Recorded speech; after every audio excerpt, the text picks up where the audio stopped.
How should your lineups change in the wake of the Christian McCaffrey trade? What does Tua Tagovailoa's return mean for the other Dolphins skill position players? And did one rookie tight end just stake his claim for a start in Week 7? Plus, on consignment from Sportsline and the Power Ratings, we have Kenny White giving you all the NFL and college football betting advice you need for this weekend in just a few minutes.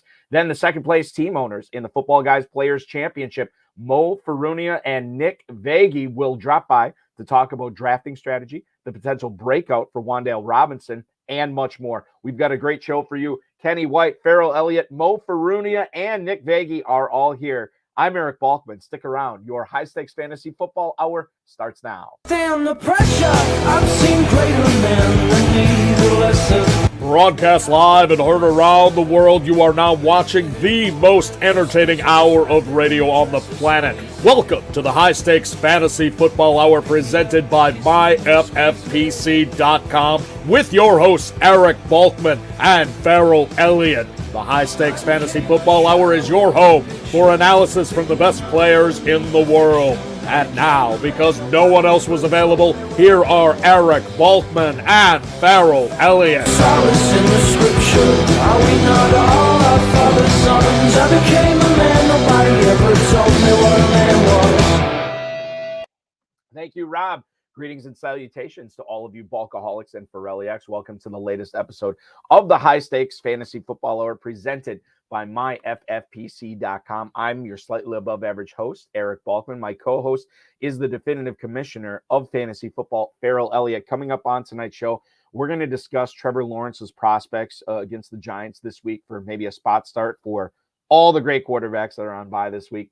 We're going to talk about whether Alec Pierce makes for a good start this week as well. And Kenny White from Sportsline and the Power Ratings will join us in just a couple of minutes for some weekend betting tips in the NFL, as well as the college football landscape. And then Mo Farunia and Nick Vagi will drop by to talk about how they manage their only high-stakes team in 2022. It's their only FFPC high-stakes team ever. They have it in second place in the Football Guys Players Championship, was in first place last week in the Football Guys Players Championship. They just joined the FFPC in late August, and here they are on the precipice of $500,000 here as we go into Week 7. I want to remind everybody to play the FFPC Weekly Challenge. There's no draft in this. There's no salary cap. You can just choose 10 players if you want to play the slim format without kickers or defenses, 12 players if you want to play with kickers and defenses, and just make sure you have them all logged in your lineup ready to go by kickoff on Sunday at 1 p.m. $35 to enter, $200 to enter. Those are your two entry fee, your two entry points on that. 30-team contest, 100-team contest. And keep in mind, if you want to join the 10-team $200 entry, you're going to compete against 9 other players for a 2023 FFPC main event entry where you can definitely play for $1 million next year. Think about that. You have a 10% chance of winning a free entry into the main event. And let's be honest with you, if you're watching this show, you're already ahead of the game. So it's probably more like a 30 to 35% chance because you're taking advantage of all the people who don't watch this show. I don't know how official any of those stats are. But yeah, definitely take advantage of that. You can sign up for that at myffpc.com. Had a great RotoViz high stakes lowdown earlier this week with one Ryan Santos at FF Links on Twitter. He is 5th place in the FFPC main event. He's got a lot of really good teams this year. Really good best ball guy, good dynasty guy too. So we'll definitely have him on again, especially in the offseason during the best ball drafting season because he had a lot to share. Some good stuff about waivers, good stuff about lineups. So make sure you're checking that out. rotoviz.com/podcast, or you can watch the video feed at the FFPC YouTube channel, which is where we want you to like all the videos. We want you to subscribe to the channel. We want you to comment on the videos. We want you to share those videos and get notified, because the more you guys do that, the better the channel grows, the faster it grows, and the better guests we have, the better content we have, just like right now, ladies and gentlemen. I want to introduce our first guest coming on tonight. Very special guest. We're very excited to have him. He is the Sports Analyst CEO. You can enjoy all of his expertise, both at sportsline.com and the Power Ratings. You follow him on Twitter at KWhiteyVegas. Please welcome in world famous sports handicapper, the Wizard of Oz himself, Kenny White. Kenny, welcome in. Thanks so much for taking some time to hang out with us tonight. It's the weekends this time of year have got to be just slam jam busy for you. Well, it's the Eric, thanks for having me first of all, but the equinox of sports, all the major sports playing at one time, yesterday, today, tomorrow, and Sunday, 4 straight days. So yeah, I'm working on all of them except for golf. I wish that was, maybe I should drop it all and just work on golf, but I'm working on all these sports and I'm getting ready for college basketball. 362 teams now in D1 college basketball. Is this like sort of like this has got to be one of the top, 4 or 5 busiest weekends of the year for you, with baseball, basketball, football, hockey, and now golf going on? It's got to be one of the busiest weekends of the year. Yeah, I would say so. I think maybe even the last couple of weeks building up to this, because I'm handicapping and what I do since first time I'm with you is I individually power rate every player.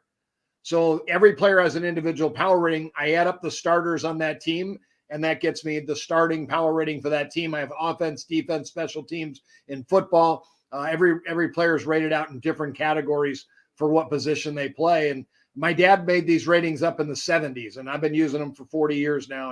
And they're very, very helpful. They're a great foundation to, being ready to bet. And I bet early because I like to bet those virgin lines. Once the lines are bet into, they start to get a little bit more difficult to beat. And that's the bookmakers take more money at that number. But I like to bet those early numbers. So I'm ready and early every morning at 6 a.m. To bet hockey, NBA, whatever sport is up right now, because I'm crunching numbers on all those. And I've got some models that I run that, help me save some time. But it's this last 2 weeks has been a grind. It's been, it's been fun, but it's a lot of work. And I'm ready for baseball to end. I'm really ready for college basketball to get started up. And it's going to be fun. It always is, especially, I mean, this time of year, basketball and playoff baseball and certainly college basketball is going to take up a lot of your time as well. I want to shift it to NFL right now because we saw a blockbuster trade this week. Christian McCaffrey going from Carolina to San Francisco. How did that affect sort of how you looked at both of those games, quite frankly, this weekend, but especially that San Francisco Kansas City game? No, it's funny. It affected both teams. Carolina, 1.5 drop from their power rating. And it raised San Francisco's 1.5 on their power rating, and it cost Carolina a half a win, and it gained San Francisco a half a win. You would think, wow, a guy like Christian McCaffrey coming over, he should win more than one game or more than a half a game that should count for. But that's about all it really is a half a win, 1.5 to the power rating. And this weekend, I don't know if he's going to play. I mean, they've already had their practice. They got to walk through tomorrow. I'm not sure if he'll play this weekend or not. If he does, I don't know what type of factor, he could be for that team. I know revenge factors built in here. 49ers lost the Super Bowl to the Chiefs, but this is a tough game. The 49ers defense banged up a little bit, so really didn't do anything there. And I don't want to lay 13 with Tampa on the road. Their offense is just struggling too much. I looked at even thinking maybe the Panthers are actually worth a play here, because they over-adjusted that line 3 points for McCaffrey being traded. So I looking at Carolina, but then I thought, you know what, wait on that. Maybe you can get a 14.5 on Sunday.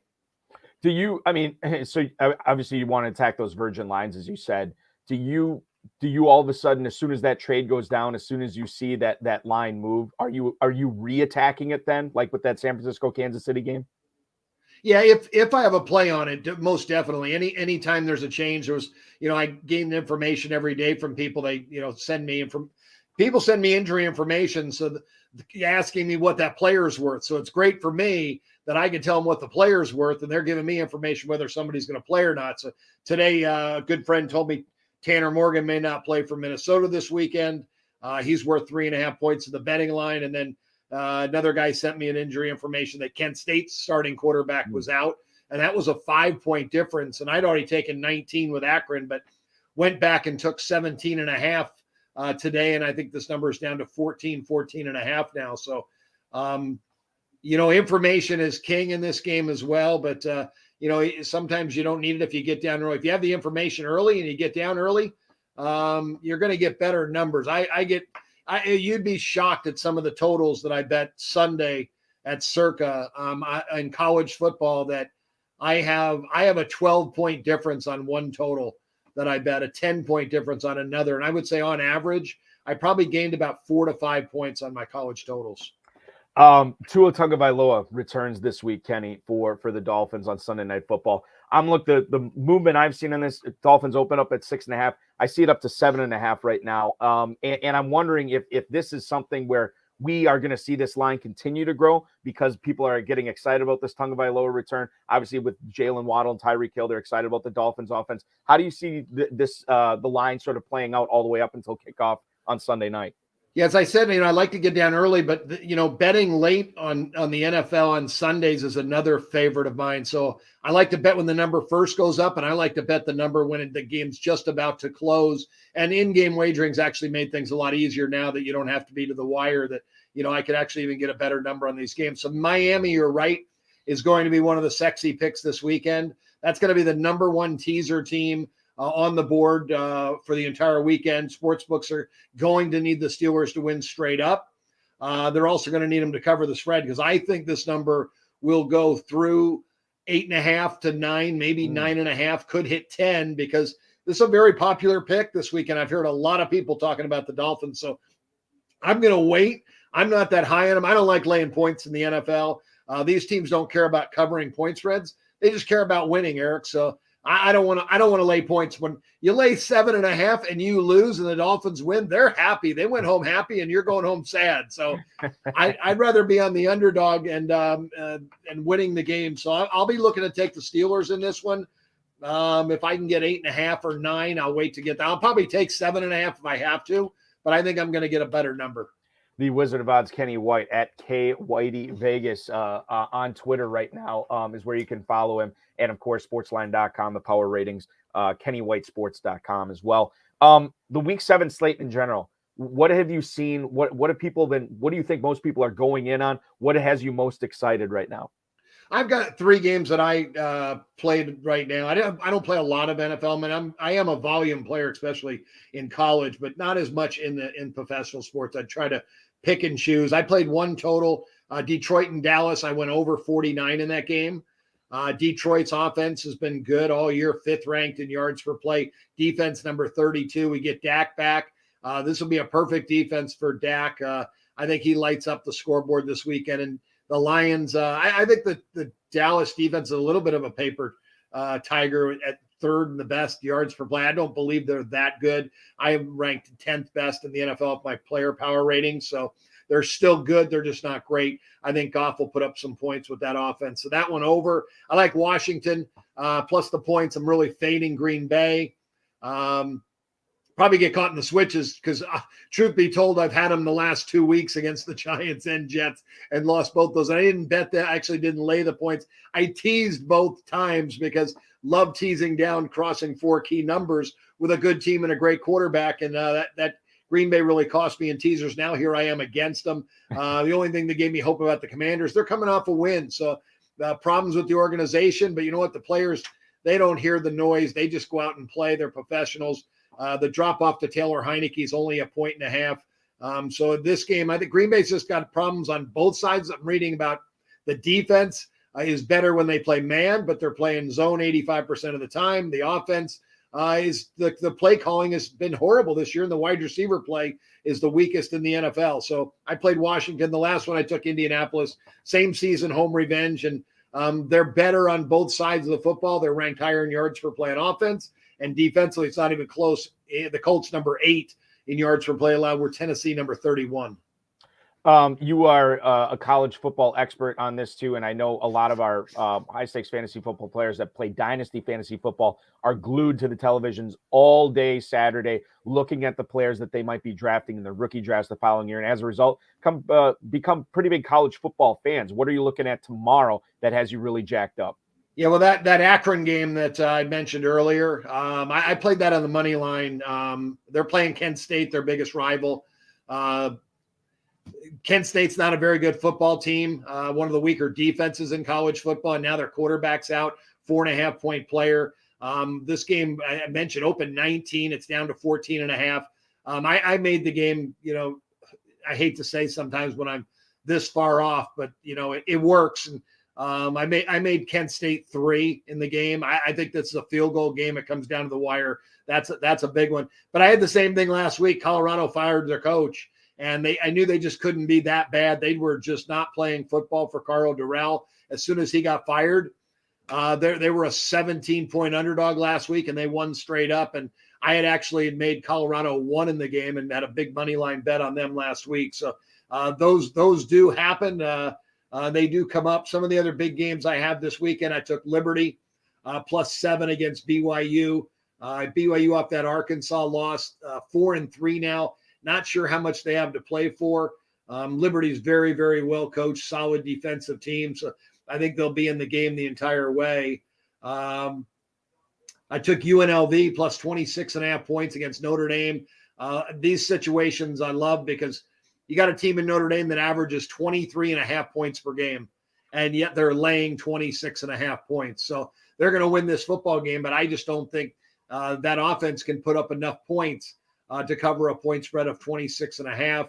I played UCLA. A lot of people love Oregon, but Chip Kelly's got his best team. They're undefeated. I think it's going to be a war against Oregon this weekend, and plus 6.5. I thought was too much. Some people would say maybe I should have waited to get 7. I thought it was going to come down. I only made the game Oregon 2.5 of the game. So I think it's a field goal game. I think that'll be a really good game to watch. Facebook and Twitter, K Whitey Vegas. You can check them out on Sportsline. Check them out on the power ratings as well. But the best place to go, KennyWhiteSports.com, right? Yeah, that's it. And, the power ratings, Eric, is the best value in sports. It's $20 a month. And you get my power ratings for all the sports that are playing and all the projected lines for every game that hasn't been played. So you'll see every NFL line for the rest of the season. So if you're a fantasy guy and you want to go see who's playing who and what the line's going to be and what the total's going to be, I've already made them for every single game the entire year. It's tremendous stuff. I mean, listen, they don't call you a wizard for nothing. We certainly appreciate you carving out some time in a busy weekend for you. I don't know what's next. Probably more work for you. Sneak a nap in, Kenny. Thank you so much for joining us. I will try. Hey, appreciate it. Thanks for having me on the show. Have a great weekend, Eric. Thank you. Absolutely. You too, Kenny. Kenny White, ladies and gentlemen. At Kenny White, I beg your pardon, at K Whitey Vegas on both Twitter and Facebook. KennyWhiteSports.com. You already check out all his work with the power ratings and Sportsline. Always good to hear from him. Always good to hear from my co-host, the definitive commissioner of fantasy football, KFFSC.com's own Farrell Elliott. Welcome in, buddy. Hey, baby. Kenny, I really like Kenny. I found it semi-humorous that he used Carolina and power rating in the same sentence. But I guess it's kind of like Animal House. Mr. Petarski, you have no grade point average. That's how I kind of feel about the Panthers right now. Well, it's true. And we'll get into it too. I would say this is probably going to be the most Panther-centric show we've done, and probably not real. It might be, and it's not probably for the reason Panthers fans want to hear, because their beloved Christian McCaffrey switched coasts on them this week, and we'll get into that with our guests tonight, ladies and gentlemen. I want to bring them in right now. They play in a dozen leagues, but only one high-stakes fantasy football league with the FFPC. In fact, fantastic. They hadn't even joined the FFPC and played in a contest until late August when they signed up for a Football Guys team. It's their only team, and it's in second place overall in the Football Guys Players Championship this year, as these guys are chasing $500,000. Please welcome into the show Mo Farunia and, of course, Nick Vagi. I knew I was going to get that wrong. Nick and Mo. Close enough. Welcome in, guys. How are you? Wonderful. How about you? Yeah, doing great. Thanks for having us. Absolutely. We're excited to have you on. This is exciting stuff. So now, before we get into it, I want to get the baseball stuff out of the way. Now, Nick, in one of the photos I have of you, were you wearing a Milwaukee Brewers hat in that photo? Yes. So Mo and I and another buddy were in Milwaukee for a bachelor party, and we went to a Milwaukee Brewers game. And, why not get some swag while we're there? Yeah. Absolutely. Okay. So you're not a fan. You just like the hat. Like the hat. logo. It was cool. Okay. Yeah. I had to rep them. We'll take it. We'll take it. Go Guardians. All right. So let's get into this. For Mo, I want you to answer this question first. When you guys are not chasing this $500,000 grand prize in the Football Guys Players Championship, Mo, tell us what you're doing for a living. And then, Nick, we want to hear what you're doing for a living as well. Yeah, for sure. So I live in Cleveland, work as Associate Director of Development at Cleveland Clinic, focusing primarily on fundraising for cancer research. But I'm also getting my MBA and diving a bit into the innovations in med tech startup space. Sorry, just had to add my own swag here. Oh, man. Wanted to put it on. Yeah, so everybody can see it. Repping my Brewers that failed to make it to the postseason this year. But, Nick, go ahead. I'm sorry. No, that's okay. I love the hat. Well, not as cool as Mo, but I live here in Seattle, Washington, with my wife and 2 dogs. I work for Amazon as a supply chain program manager.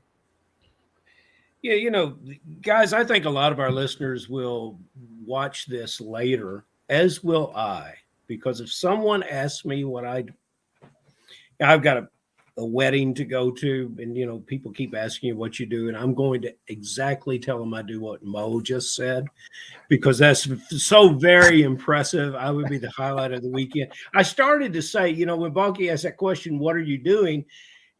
When you're not chasing this, well, I would say you're sitting around wishing you had bought more teams, but quite honestly, it seems like your endeavors and your time is being well spent, as it is with your team here. I am summarily impressed. Well, here we are at this point in time, and you have this lofty status. Balky, how many teams is it that they're second? How many teams? Yeah, it's just under 15,000 teams. Just under 15,000 teams, guys, which I think we need to point that out. 15,000 teams, you guys are in second place. One team, first team, August 29th. For a guy that has 10 teams in the same contest and was drafting since July 4th and put a ton of labor in it, it's just, But do you guys watch on Sunday? Do you watch the Red Zone?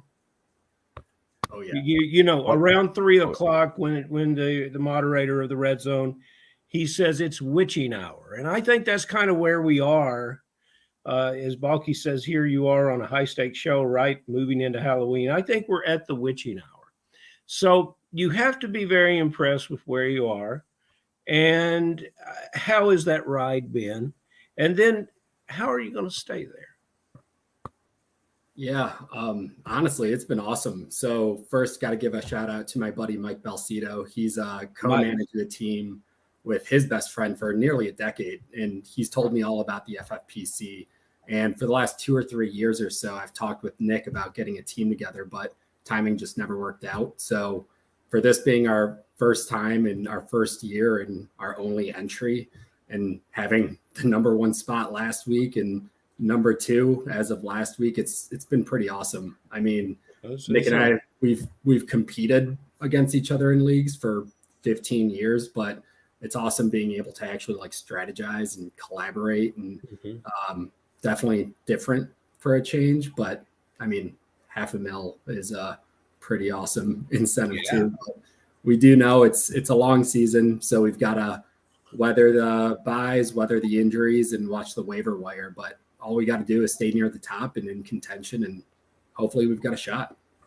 Well, you're right. It's a long season, guys, but it's even a longer season when your best team is in 4,000th and 11th place, where I am. So I just want to give you, just want to throw that out there. It's longer from my point of view. Yeah, that's top half, Farrell. You're all set. You'll make your move in a little bit.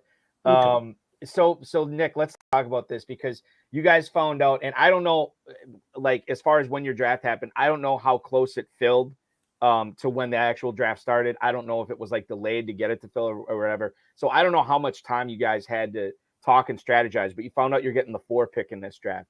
You didn't take a receiver until round 5, and you opted on instead in those first 4 rounds to make sure you had the first quarterback off the board, Josh Allen, and the second tight end off the board in Mark Andrews. So talk a little bit about I don't know how little or how much there was with the pre-draft strategy that you and Mo were talking about, Nick. Yeah, so we had a little bit of an overarching strategy, but at the end of the day, we were just going to go in and try to go with the best player that's available while trying to be a little cute, but going with what we know works. Like you said at the start of the show, or at the start of us coming on, we're in about a dozen leagues between us. Mo and I have been in a lot of different leagues together. So we know what works from those different experiences versus, what doesn't work. So we knew that we wanted to come in, get one of the consistent elite tight ends. We knew that we wanted to come in and get arguably one of the best quarterbacks in the league currently. Obviously, picking 4th was interesting because you get a good pick. You're in the top 5. You can generally get kind of whoever you want, but you always have to worry about that swing back, right, on the second round. And so that's why we went with Austin Eckler. We wanted to originally go with Justin Jefferson. We knew that he was going to have probably a pretty solid year this year. I think everyone was kind of saying that and thinking it. But unfortunately, he got picked 3rd, so just before us. So we wanted to go with someone who was going to give us a good PPR. You could argue Cooper Kupp could have been a great choice, who went just after us, but we wanted to go with an RB1 that that you can rely on. That Chargers offense is pretty solid. So why not go with someone who we know is going to get consistent dump off passes and get some good yardage. Unfortunately, he tore up the Browns defense when we were playing them, but we'll take it because it gave us a pretty good week that week. So we knew that we wanted to get an elite tight end and an elite quarterback, and we were willing to maybe reach a little bit in some standards, but here we are now. Here we are now. My last question was to Mo. So, Nick, if you don't mind, but Mo, you can jump in and answer this too. I guess you guys collaborate on your free agency moves, and you got one team. And one of the difficulties of Wednesday and Saturday night for fantasy players in the FFPC, the Football Guys tournament, is managing those waiver wires. And you guys have one team, and I look at what you did in the draft, and I recognize that here in Louisville, Kentucky, where I'm from, the state of Kentucky's gift to the NFL and to fantasy football was one Wan'Dale Robinson. Here in Kentucky, you could not get Wan'Dale Robinson high enough. In Las Vegas, I tried to get him in the 12th round, as I recall, and he was drafted by another Kentuckian. Balky, our Jamie Cox got it. Absolutely. So you guys made the unforgivable rookie mistake of dropping wonderful Wan'Dale.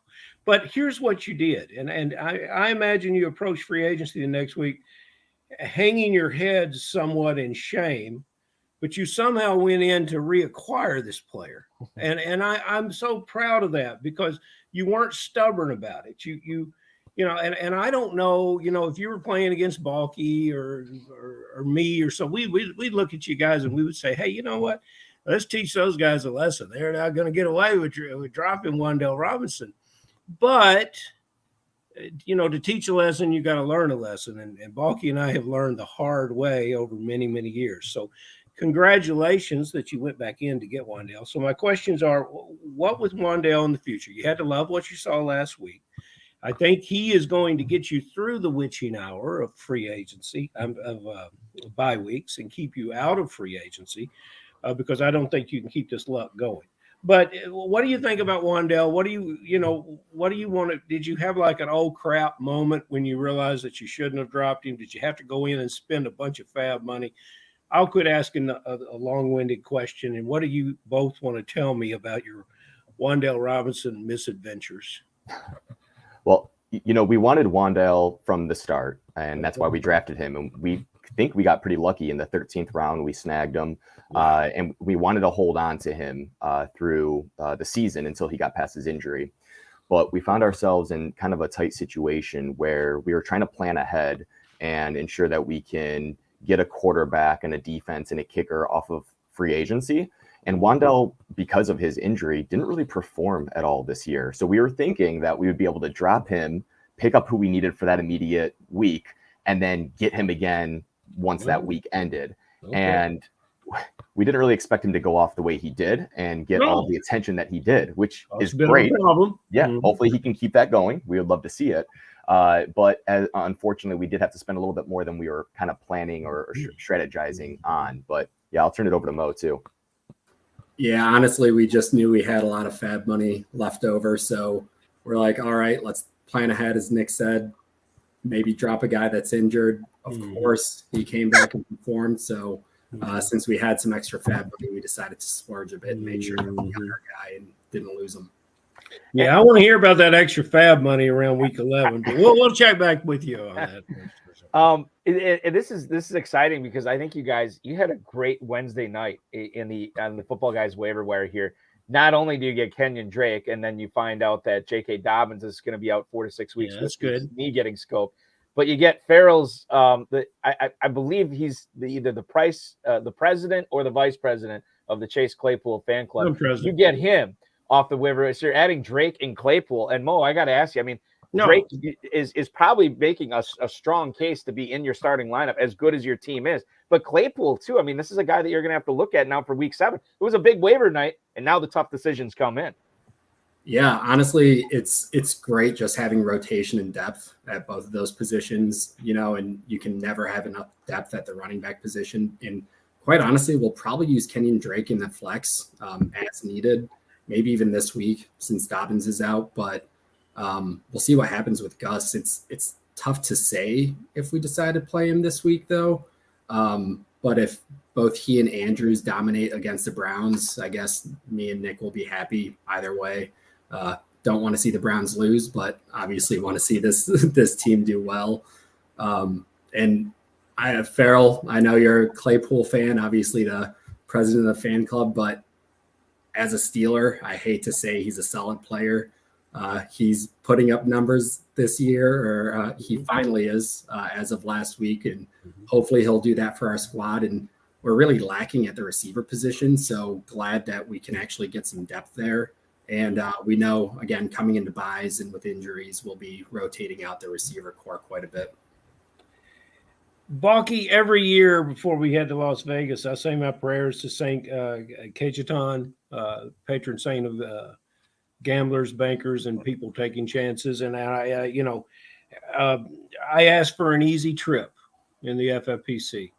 And, here these guys show up and play their first league after – as in Nick's words, it just didn't work out. We're planning our entire year around it. These guys just didn't work out. But now it did work out. They're going to play every year. But I'll be damned. Who gets to play in a league where the other 11 teams let you reacquire Wan'Dale Robinson and then put Claypool out for?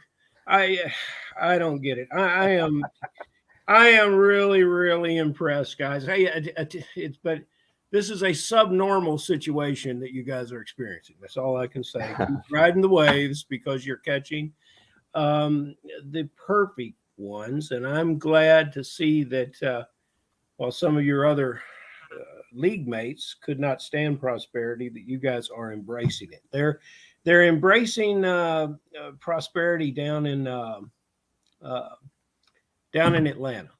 They've got some running backs, and they like to run the ball. The whole coaching staff comes out of Tennessee, where they had Derrick Henry. So they've got a guy named Huntley, who is the poor man's Derrick Henry, yet to catch a pass in the league, but he sure runs the ball well. You guys know who they've got. They've got a pass receiving, interesting running back, a smaller player named Avery Williams. But we all want to see our Balky. What's our other back there that's injured? Cordarrelle Patterson. Yes, Patterson, our hybrid wide receiver running back. We all want to see him get back on that team. What are you doing with this team, including the BYU product, Tyler Allgaier? What are you doing with these players, and how are you putting them to use for you? Yeah, honestly, we ended up drafting Patterson, and we're good. Damn happy about it. I mean, he was solidifying our flex position up until that injury. But honestly, I mean, he's a beast. Age doesn't matter. He's a flexible athlete. He fills every role, rushing, receiving.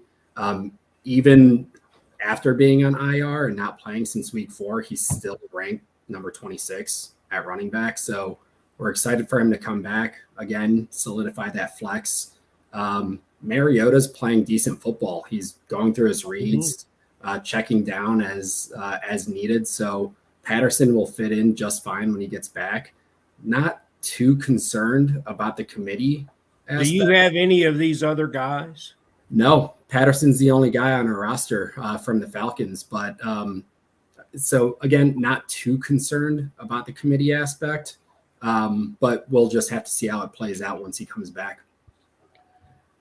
This is, Nick, the first year that you guys have been playing in the FFPC, and I don't know how high stakes your other leagues get, but as far as like a tournament this big, as far as playing for this kind of cash, what's been the biggest adjustment that you guys have had to make, as opposed to, I'm assuming, like the closed, 10, 12, 14 team leagues that you've been playing for the last, decade or whatever?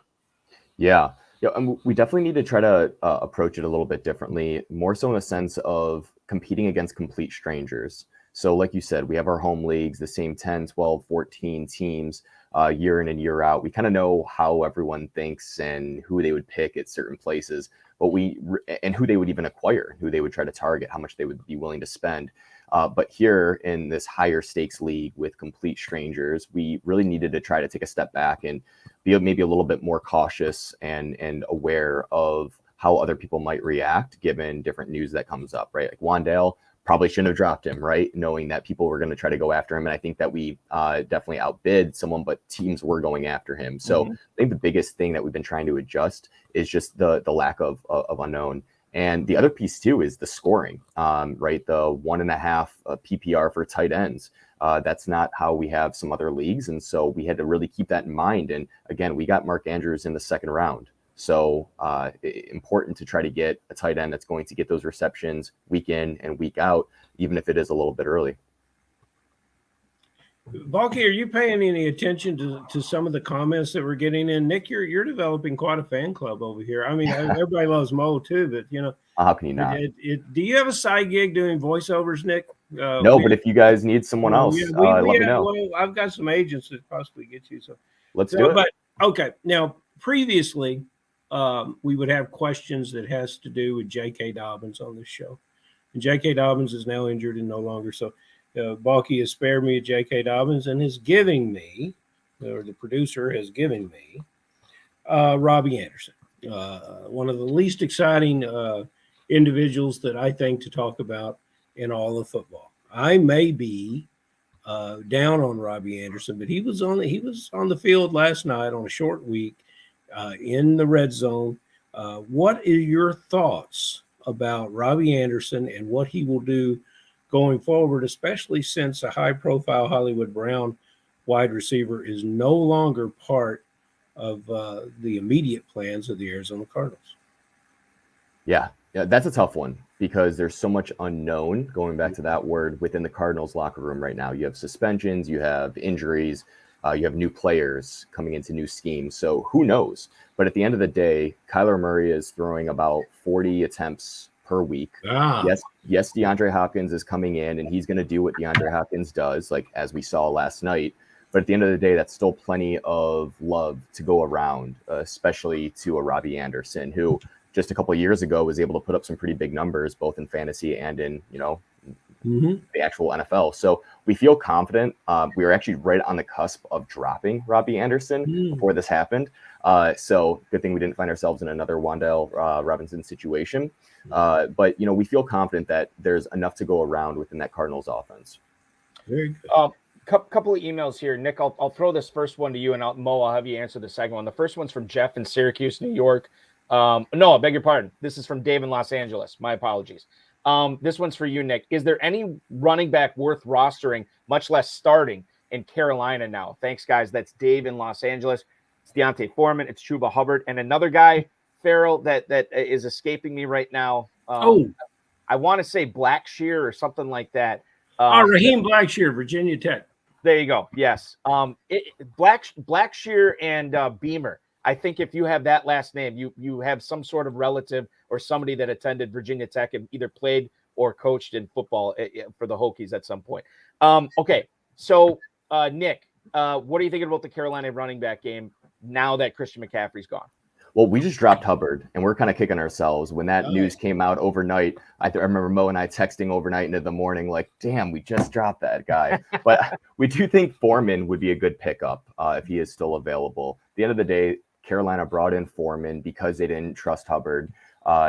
They're still an NFL offense. Unfortunately, they have Baker Mayfield there behind, center when he is healthy. Sorry, we got to do a little Browns plug there. But at the end of the day, he's going to get touches here and there. Even if they're dump off passes, if you're in a league that's a full point PPR, you could get some points, and it doesn't hurt to keep him on the bench. Worst case scenario, you drop him after a few weeks, but I think the gamble is worth it to try to go after Foreman. Farrell, I should point out too, I was looking after that trade late last night.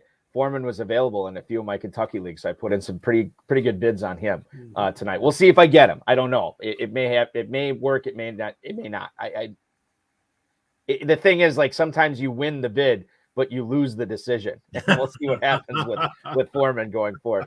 All right, Mo, this one's for you. It's from Jim in Greensboro, North Carolina. It's a starter sit. So he's got to decide as his flex. It looks like it's between Gallup and Mostert. Michael Gallup at home against the Lions, or Raheem Mostert, who is actually at home also on Sunday night against the Steelers. So you have to, I'm assuming full PPR. We always assume full PPR in all these emails. But what would you do for your flex? Is it Gallup or Mostert this week? Yeah, that's tough because you love playing a running back. You get the best of both worlds. You get the dump downs and the PPR, but got to go Gallup. I mean, Detroit's D is just terrible. They're going to put up numbers, so that they've got to compete. I think Gallup's gonna score some points. And Nick, are you on the same side as Gallup? Because I think Farrell might have a rebuttal here. Maybe not. No, I'm all Gallup. I have in another league Dak Prescott, so I'm hoping for some big things there. Farrell Gallup. Yeah, I truly love Gallup in that situation. You can't argue it, especially if there are some concerning health problems with CD Lamb. That even makes that a little better play. Mostert is hard to sit down in any situations, but I'm really hoping that I'm really hoping we're in a situation in most cases where I can play a wide receiver at that flex position, and one with such a nice start as Gallup.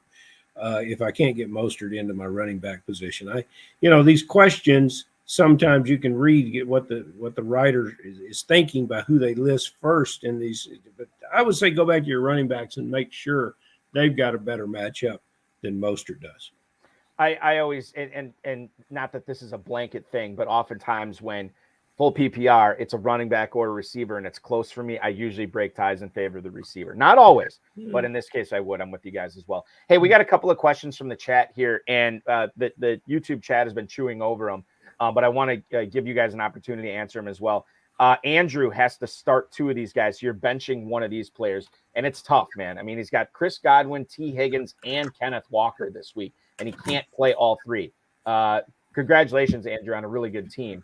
But you look at that squad right now, or you look at the decisions that he has to make right now. Chris Godwin is in Carolina this week. You have T. Higgins playing this week against the Falcons at home, and then Kenneth Walker for Seattle is going to be going up against the Chargers in Los Angeles. So, Nick, which one of those guys are you benching for Andrew?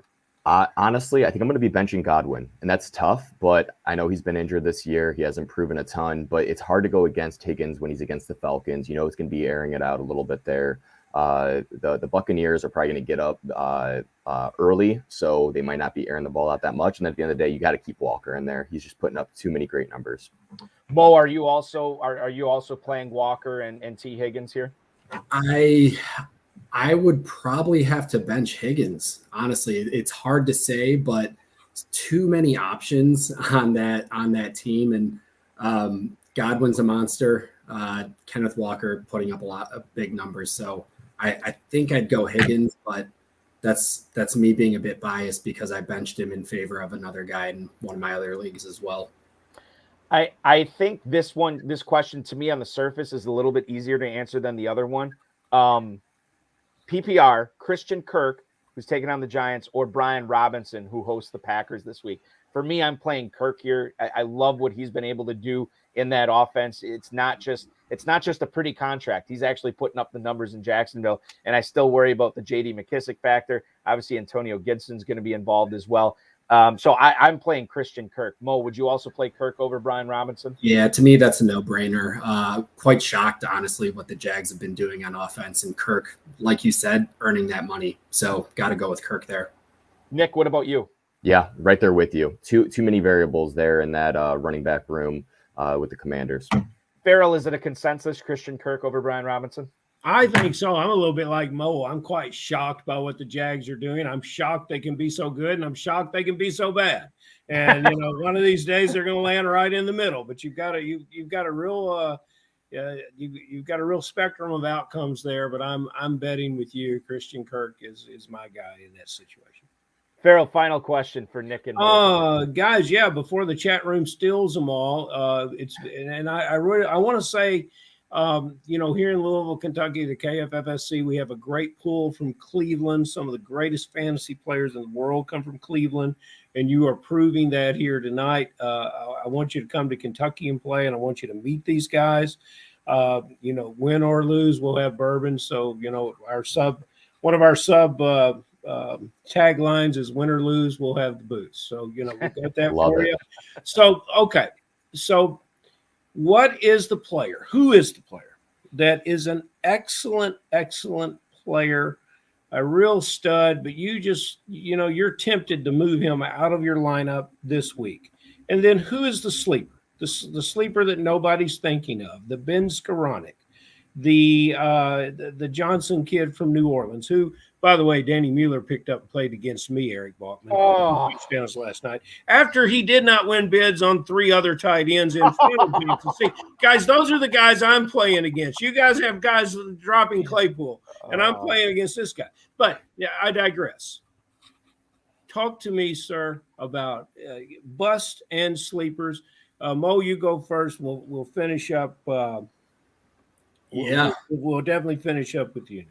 Yeah, I think starting with the bust, this might not be news, but I've got to go with 2 guys, and it's honestly pretty weird to say, but I think the era for Russell Wilson and Aaron Rodgers is up as QB1s in fantasy. Still pretty shocking for Russ, especially having all those weapons, getting all that money. You would think that they'd be doing well, but I think 6 weeks is long enough of a trial period. You got to sit them. For the sleeper, going to cheat a bit. We've already talked about this guy. Farrell, you're going to be real happy, but we've got him on our roster. We picked him back up. Wan'Dale Robinson. Stud rookie, virtually the only option at receiver on a damn good Giants team. So he can really solidify himself as a wide receiver 1 and a top option in fantasy, but we sure as hell hope so. That's for sure. You probably will be rewarded, sir. What about you, Nick? Yeah, I think from a benching standpoint, there's been a lot of discussion back and forth on the Jaguars offense between Etienne or James Robinson. And for a while there, James Robinson was still showing that he was probably that running back 1. But I think this is the week that we have a turning point, and Etienne truly does take over. If you look at most fantasy football platforms right now, they have James Robinson projected with more points. But I really do think that if you have both of those players on your roster, you need to go Etienne. Maybe not drop James Robinson, but move him to the bench and keep him just in case as some insurance. But I really think that Etienne is the way to go and put James Robinson in the back seat. Now, in terms of a sleeper, tight end, we were talking about it earlier with Mark Andrews and how important it is. I think Cade Otton has a pretty big opportunity here. You've got Cameron Brate, who is probably going to be out. He has a head injury, a neck injury, and those are generally hard to overcome. So a really bad mustache. A terrible mustache, right? Exactly. So Cade Otton's going to be able to come in. He's going to be able to show what he can do this week, and he'll solidify himself. He's a young player as well, so he's going to should be healthy, knock on wood. So I think that's going to be your sleeper there. Sleepers no more in the Football Guys Players Championship are Mo Farunia and Nick Vagi. So great that you guys could come on. I know when you joined the FFPC back in late August, you had no idea that less than 2 months later, you would be essentially being guests on the FFPC's flagship podcast because you guys are crushing it so much. I certainly hope you continue to crush it. I certainly hope you guys are in the thick of it at the end. And hey, why not? I hope you win that $500,000 check and bring that home. And I'll say this on a micro level. Here's to the Browns surviving Kenyon Drake's 4-touchdown game and getting a big win for you guys while Drake still helps you. And another sleeper, guys, because Balky, you guys said that you had a co-manager. You had a third guy. Did you not? Nope, just the 2 of us. Yep. I'm hearing things again, Balky. It's that whiskey. It's the bourbon. It's too much bourbon. I've said that so many times in my life. Guys, listen, thank you so much. Be good. Enjoy your weekend, and good luck in week 7 and the rest of the way. Thank you so much. Thanks for having us. Shout out Cleveland's finest and Smooth Brain Gang. There you go. Getting the shout outs in. He's a pro, like you said, Farrell. Yeah, He's got a future in this business. Just slick and cool, and they play off each other very, very well. We got to get these guys to Vegas. We've got to get these guys to Kentucky. They seem like they have many obligations, but perhaps if we start on them soon enough, we can get them here before my hair turns gray. Exactly. All right, a couple of more start-sit emails that we got in tonight that we should get through and help the listeners out. This one. Hey, now, we helped them last week. We did, yeah. That double tight end thing, that was good advice we gave them. Yes, absolutely. I thought we had a high batting average last week. Let's keep it up this week. All right. Jeff in Syracuse, New York. Now we'll get to your email. Dear Farrell and Balky, should I still feel good about playing Christian McCaffrey this week after his trade? My other option is Travis Etienne against the Giants. Thanks so much, Jeff in Syracuse, New York. This comes down to fundamentally what we believe McCaffrey is going to be doing on the field and how many snaps he's going to be out there. The reports that I've been seeing both locally and nationally, it seems like he's going to be playing in the red zone. I don't know how much action he'll get in between the 20s, but I think that this could be one of those cases where we won't necessarily think that we're going to see a ton of them, but I think once the game gets going, I think he's going to be out there more. I cannot bench McCaffrey for Travis Etienne this week. I still hold out hope. I think that's going to be a high-scoring game between the Niners and Chiefs as well. So, yeah, I'm playing McCaffrey over Etienne. No, and our friend, he's from Syracuse, New York. He's got to go back and look at his roster because he's making a mistake if he's starting any other players in front of these two. He can find the spot because both these players can score the ball from anywhere on the field. McCaffrey's going to be in the red zone. When McCaffrey's on the field, the whole field is the red zone. As soon as he starts breaking tackles, making moves, cuts, he can score from anywhere. Etienne's explosiveness, all he has to do is get to the second level, and boom, he's gone. So, okay, if you got to pick one in front of the other because Etienne has the Giants, and the Giants are playing aggressive, a very, very aggressive defense, and on offense, they use Barkley to slow the game down while McCaffrey maybe has greater chance at more touches. And with McCaffrey on the field, the 49ers will play faster. They'll have more snaps. They'll have more plays. And you Jeff Wilson players, don't give up on Jeff Wilson just because McCaffrey's there. McCaffrey's going to be utilized as a slot receiver much of the time. He's going to take those carries away from Deebo Samuel. Deebo Samuel is going to get to be the wide receiver that he wants to be and not have those burdens of playing running back. It's going to free up some things in a fast game. It's going to free up some things for the tight end. It raises all boats, and it makes Garoppolo a very interesting bye week play when we really didn't see upside to Garoppolo. Everything here is looking rosy for the Niners and McCaffrey. And I got to say, to have a player with this skill set to play on this stage now is pretty fascinating. It's really a gift to get him out of the Panthers' backfield. Yeah, totally. And I think that you stumbled on something here. I think Texas Tech, Mike Leach at Mississippi State right now, anytime he's recruiting any offensive players, that packet that you send in the mail to that player, it should just be in big bold letters on the front. Mississippi State, the whole field is the red zone. I think you stumbled on something there, Farrell, for sure. All right. What's up, guys? This is Eddie in Myrtle Beach. What's up, guys? Do I play George Pickens Sunday night against the Finns? Otherwise, I'd be going with Alec Pierce at Tennessee. That's Eddie in Myrtle Beach. On this one, it's pretty close for me. Farrell, I know you like Pierce, and I know Claypool had the big breakout. And I still don't, and I should have done this before the show. Do we know who is Trubisky starting, or is Pickett still in concussion protocol? Because that might be the thing that tips it in favor of Pickens if it is Pickett out there. Who knows? They'll string that along to the very, very end. I will point out to my established and senior host, where I am honored to be called a co-host, I will point out to you that Claypool broke out in 2021. Then I will also point out to you the fact that there's a plethora of talented wide receivers that are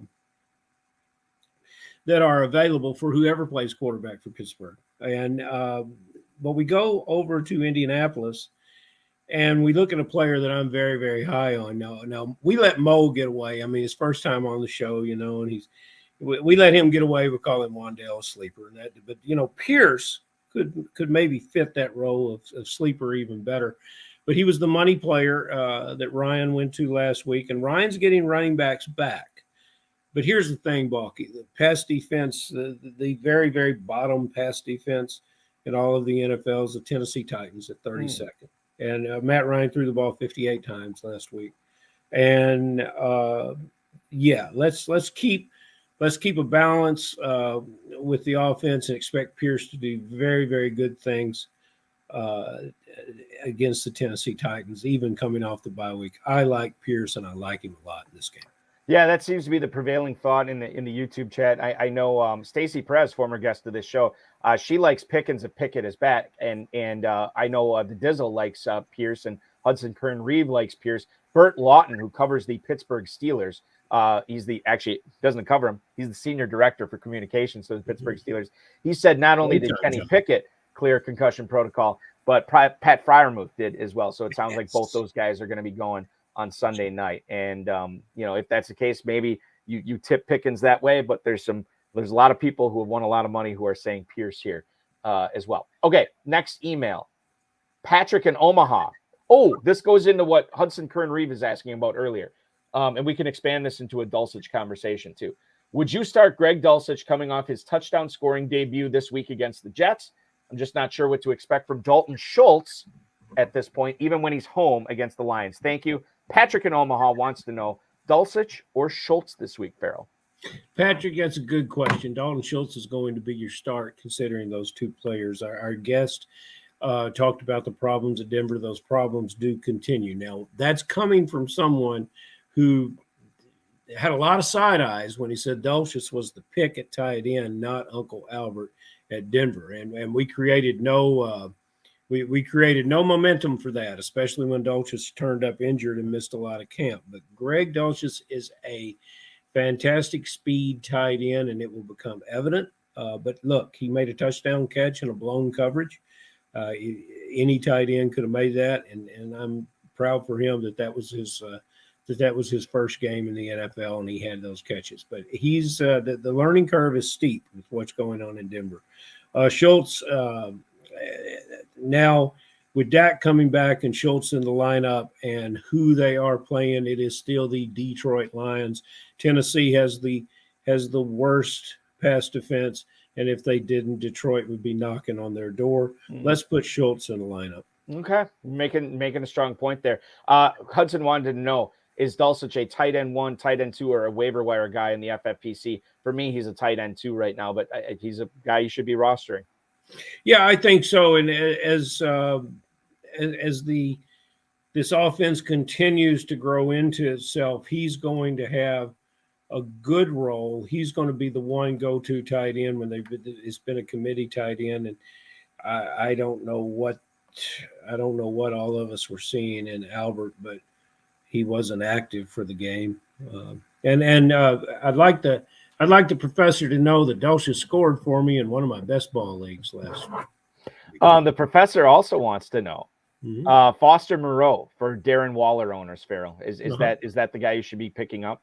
Of course. Okay. Foster Moreau is a very good pass catching tight end.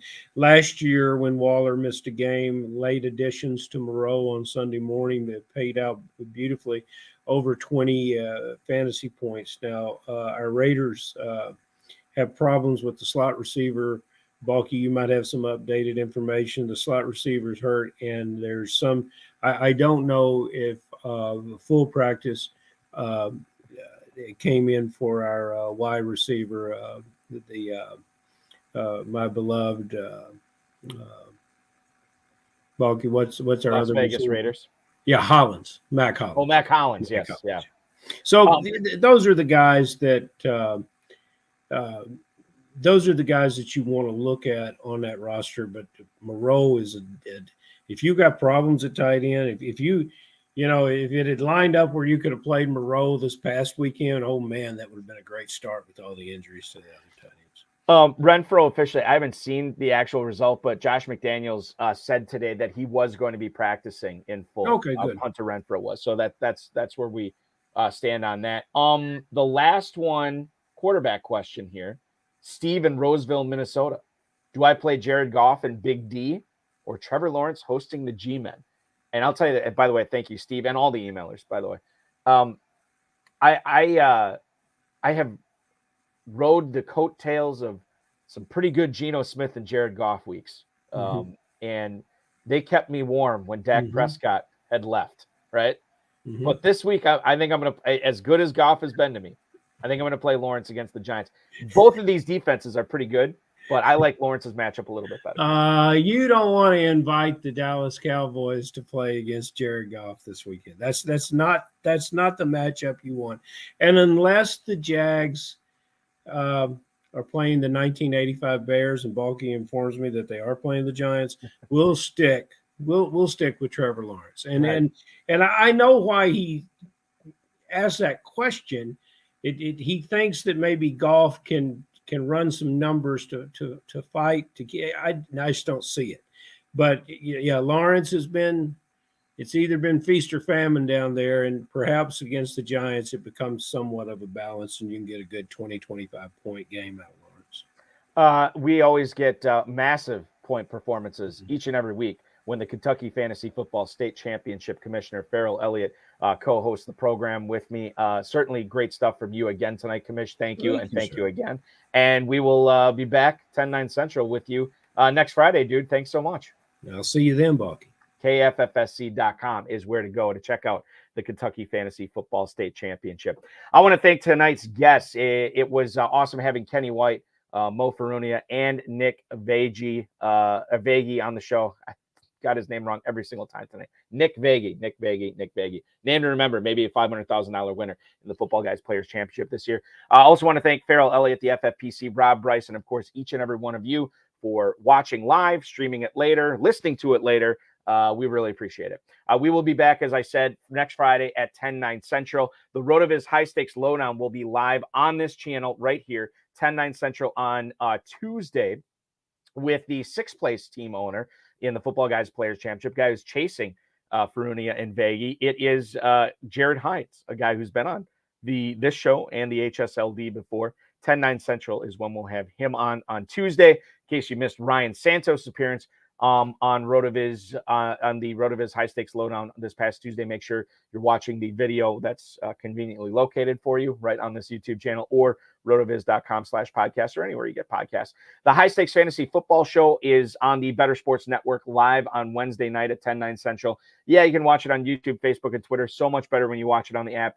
A lot more participation angles for you, and you can win a lot of cool prizes when you have that app, which is free in the App Store and Google Play.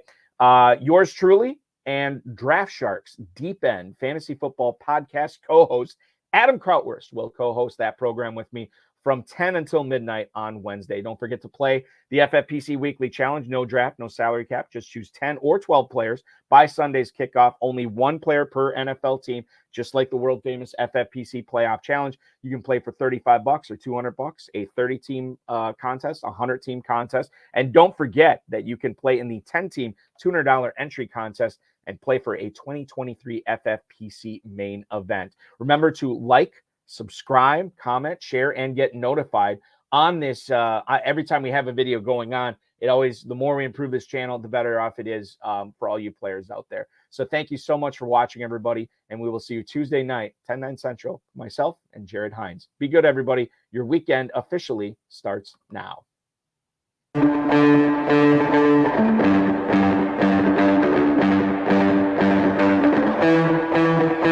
This has been another episode of the High Stakes Fantasy Football Hour presented by MyFFPC.com. It was broadcast live and was watched around the world. Balky and Farrell will be back next week with more analysis, more interviews, and more advice from guests much smarter than they are. Thanks for watching, and we'll talk with you again next week. Hey, just a special reminder. I know some people have their trick-or-treating going on tomorrow. I will be trick-or-treating with my kids tomorrow afternoon. Do not be the parent that lets your kid go up to the unmanned house that just has the bowl out there, and if it says take one or take two or whatever, don't let your kid be in the person that takes the whole bowl. So infuriating, so frustrating, and it's a good life lesson as well. Follow the rules and make sure that these kids all kids have a great trick-or-treating Halloween season. Thank you so much, everybody. We will see you on Tuesday night. Enjoy week 7 and good luck in week 7. May the ball bounce your way.